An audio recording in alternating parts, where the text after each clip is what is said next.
একদিন হরিণ মা বাচ্চাদের রেখে খাবার আনতে বের হলো বা কেউ দরজায় নক করলে খুলবে না।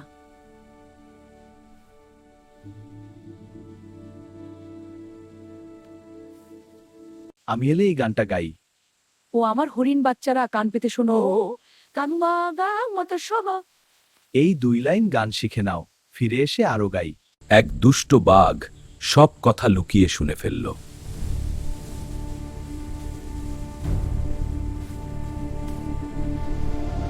মা চলে যেতেই বাঘ দরজায় নক করল।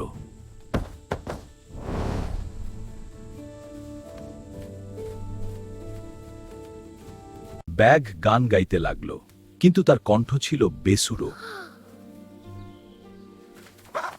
তাই হরিণের বাচ্চারা দরজা খুলল না। বাঘ কণ্ঠ ঠিক করতে মধু খেল।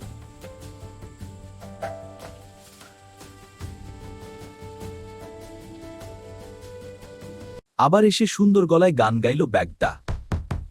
ওহে বন্ধু, আমি এসেছিলাম মন ভরাতে। বড় হরিণ বাচ্চা দরজা খুলে দিল।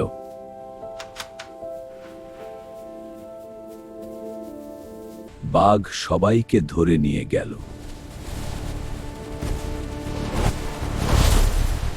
বাঘ সবাইকে ধরে নিয়ে গেল। শুধু ছোট হরিণ বাঘটি করে লুকিয়ে বাঁচল।